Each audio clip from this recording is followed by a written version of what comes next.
今日為大家預備迷你菠蘿包。我哋先預備湯種，跟住麵包皮，我哋將所有材料撈勻過篩，跟住之後呢，攪成團狀，雪落雪櫃1至2個鐘。麵包底我哋呢過篩咗麵粉、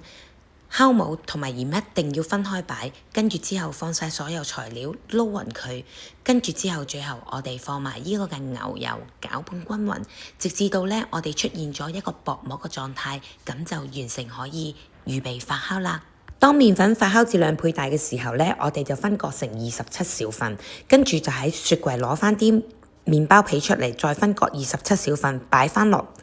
去雪櫃裏邊，直至到麵包發酵至1倍大之後，我哋就可以上皮啦。上皮之後，我哋搽上蛋白，之後我哋記得之前預熱焗爐180度，再焗佢13分鐘，跟住咁就完成啦。多謝收睇，歡迎訂閱、like and share。